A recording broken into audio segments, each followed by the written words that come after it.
Hello and welcome to Club 7, Episode 1 of the Pentagon Challenge on FM24. I'm Jamie, and coming up on today's episode, we're going to find out the identity of our final club in the Pentagon Challenge. So let's get straight into it. And when I come back, we've got our first interview, and that is coming up in just a moment.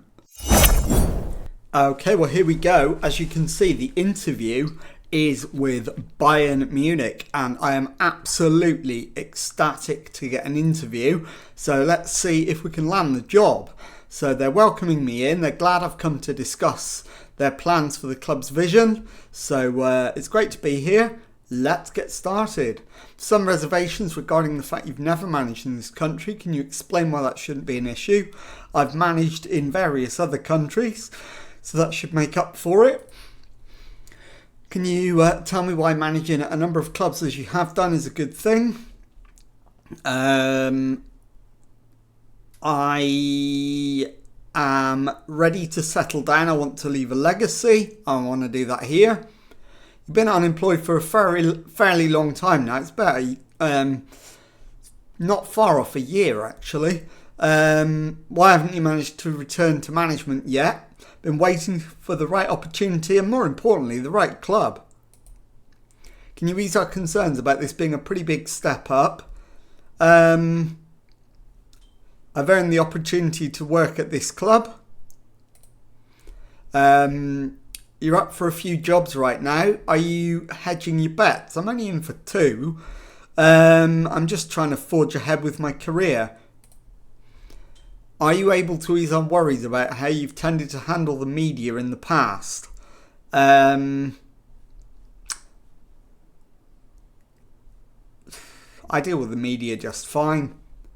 Am I able to ease their worries about losing the backing of your players and the subsequent airing of dirty laundry in public? It's something I've learned from, and the atmosphere will remain healthy. Would I be comfortable working with Christoph Freund, their director of football? Yeah, absolutely. What sort of budget are you anticipating needing to put together your backroom team?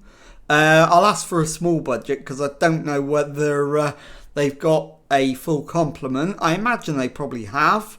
So I'll go with small. And so they want me to sign high reputation players, sign players under the age of 23, develop players using the club's youth system, work within the wage budget, maintain the club's status as the most reputable team in Germany, grow the club's reputation. So presumably they want to be the most reputable side in the world.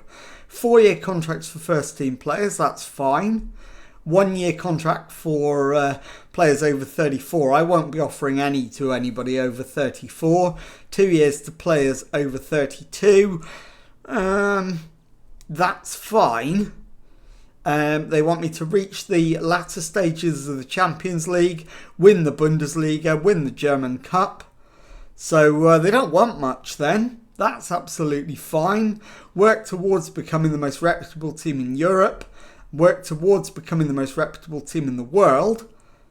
And they want me to become that by next season and continue winning the Bundesliga forever. So that's exciting and that's fine. If we would expect you to guide the team to the league title. I'd be delighted to lead the team into a title challenge. Proposed transfer budget of 231 million. Yes, please. Wage budget of 231 million. Yes, please. Anything else? No, I think that's good enough. And that's the end of the interview. So I'll be back in a moment to let you know what's happening next. Okay, well, just one day after the Bayern interview, Manchester United have offered me an interview. So let's get into that one and see if we can give ourselves a choice to make. So they've invited me along so they can put forward their vision for the club and allow me to suggest any alterations. So let's get into it. Can you ease our concerns that you've never previously managed in this country? Well, I am English. That should help. But the fact I've managed in other countries should be relevant. You've been unemployed for a fairly long time now. Been waiting for the right opportunity and, more importantly, the right club. This would be a big jump from your previous club. What makes you think you can handle it? I feel like I've earned the opportunity. You're up for a few jobs right now. Are you hedging your bets? Just trying to forge ahead with my career. Are you able to ease our worries about how you've tended to handle the media? I've done just fine. Am I able to ease their worries about losing the backing of the players? There'll be no problems with the dressing room. Am I happy to work with John Murto, their director of football? Yes. What sort of budget are you anticipating needing for your backroom team? Small budget. If you emerge as a successful candidate, you would be expected to adhere to the club's vision for the future. We're interested to hear your comments if you have any. Sign players under the age of 23, absolutely fine. Make the most of set pieces. High tempo pressing football. Well, Gegenpress is my go-to, so I'm on board with that. Work within the wage budget. As long as it's good enough, I'm fine with that. Spend the original transfer budget. Okay. Maintain the club's status as the most reputable team in England. That's required. Okay. Maintain the best youth system in the country. Okay. Maintain the best youth system in the world. Okay. Sounds good. 4-year contracts for first team players. Okay. 1-year contract for players over 32. 2 years for players over 30. I'm on board with both of those. They want me to reach the latter stages of the Champions League, challenge for the Premier League title, and be competitive in the EFL Cup, and go on winning the Premier League ad infinitum. So that is absolutely fine. They would expect me to position the team for a title challenge. Is that fair, or could I do even better? Yeah, challenging for the title is entirely fair. Proposed transfer budget of 264 million. Yep, that's realistic. And a wage budget of £8 million a week.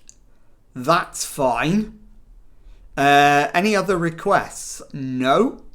That's everything they've got for me. So that is the end of the interview.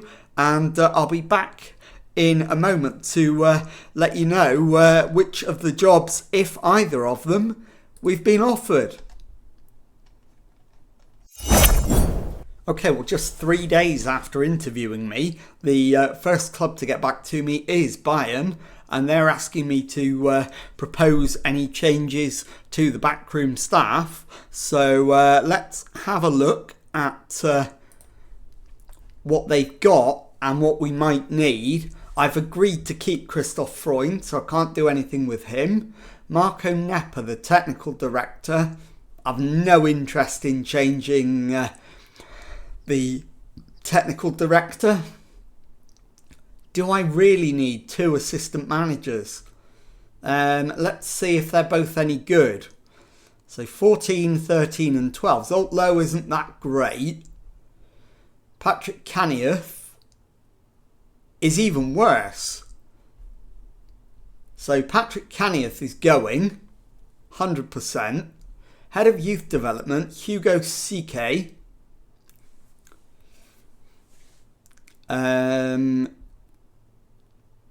Is okay. I'm not going to change him. Michael Rechner is our goalkeeping coach. Let's have a look at him then. And he is excellent, so he will 100% be staying. Lucas Meyer is our set-piece coach. And he's okay.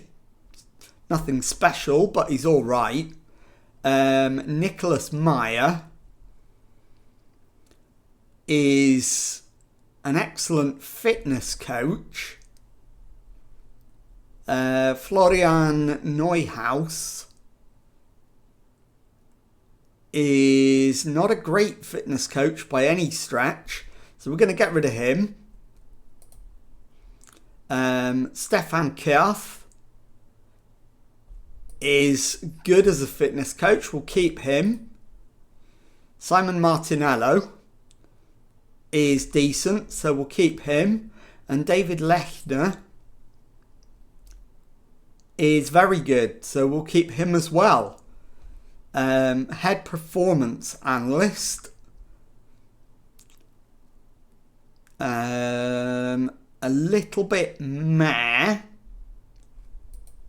How much money have we got left? We've got a 92 million budget. So Angerer can go. Performance analyst. So he's got 14 and 11 for Schwab. So we'll get rid of him. Michael Cooper. Not that one. 13 and 13. So we're going to get rid of him. Lawrence Bushman. 12 and 13. We're going to get rid of Lawrence Bushman. Head physio, Christian Hoon. Perfect. So he's going to stay in post. Head of sports science is very, very good indeed. So we're going to keep him. Physios. Very good. Benjamin Sommer. Flore, decent. Yep. No problem with him. Michael Schumacher. Decent. And Christian Beezer is very good indeed. So I think we keep those physios. And in fact, head physio, Christian Hoon, he's perfect. So that's fine. So we're going to keep all of those. Marcus Pilawa, the chief scout, is 20 for judging ability and potential. So he's going to stay in post. And our scouting staff, we've got 8 of those. Philip Bayer is pretty decent.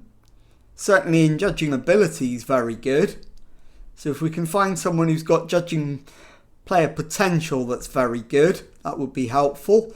Engelert, I'm going to get rid of. Radsack is a bit meh as well.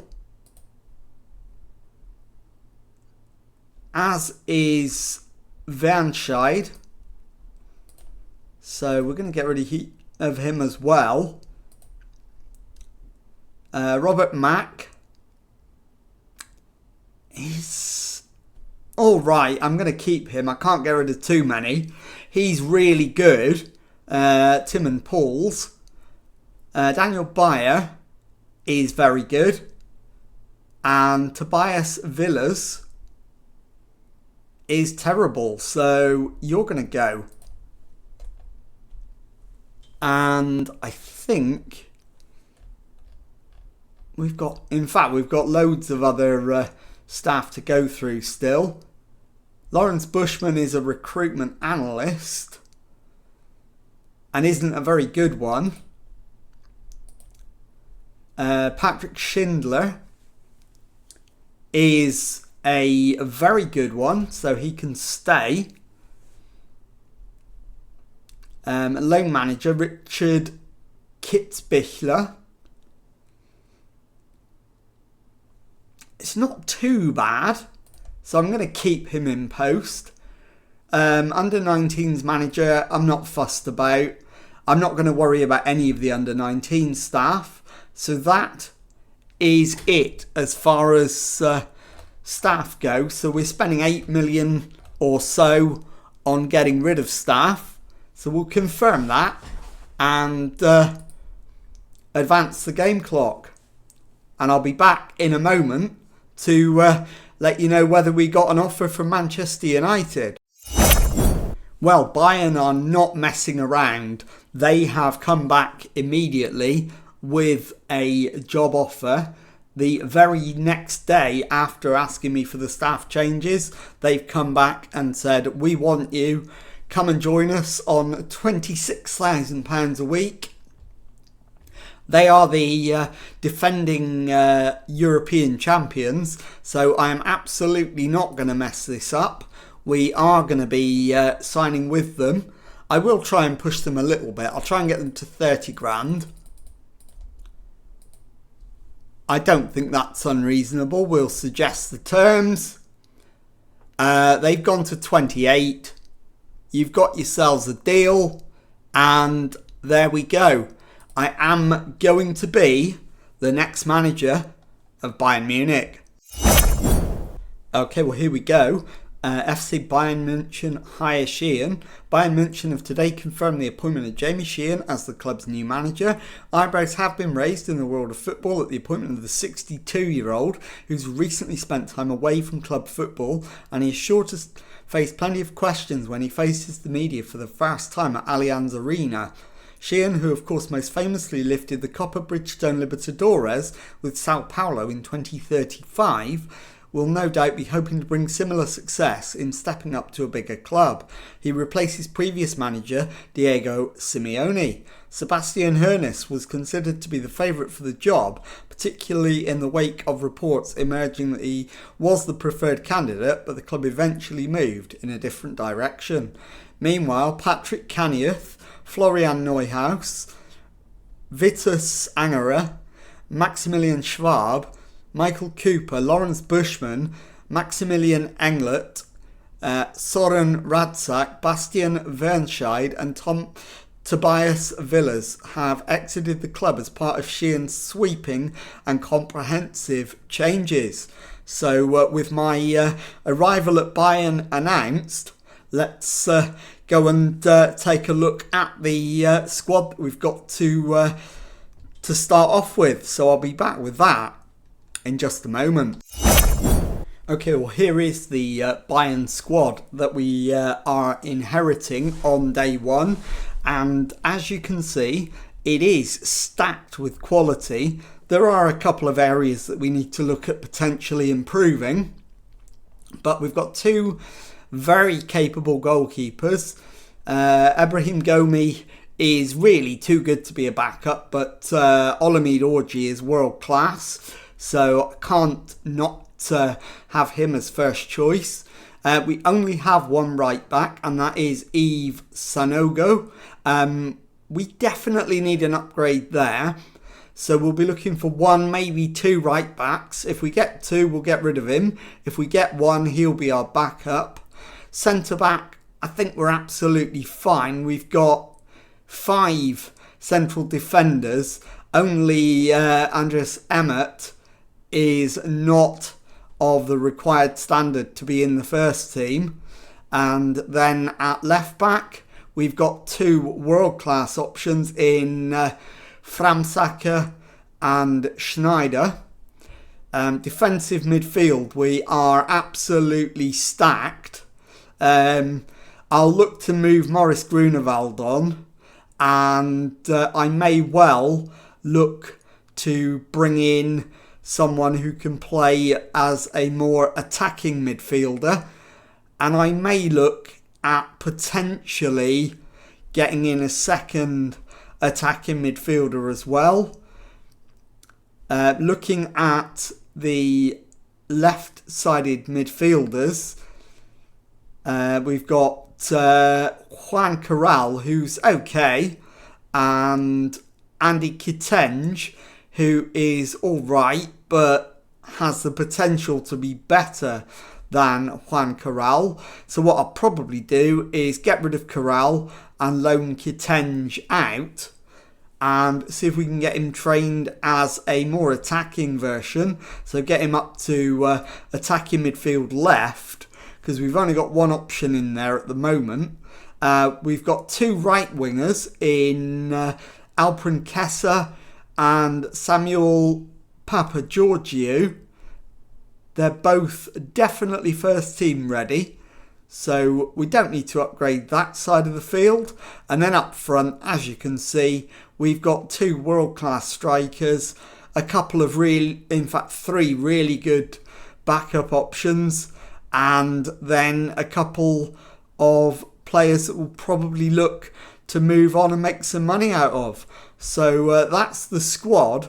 I will go and make the transfer business that I need to do, but I'm not going to show you that on today's episode. I think we've gone on long enough, so I will bring you back to let you know what is coming up on the next episode. Okay, well, as you can see, it is right at the start of pre-season. First friendly isn't until the 12th of July. So I will bring you back for pre-season and the transfer special when I'll introduce you to the players that I've brought in to improve what is already a pretty good squad. So if you've enjoyed that, please leave a nice thumbs up on there for me. Subscribe to the channel for daily Football Manager videos. Thank you very much indeed for watching, and goodbye.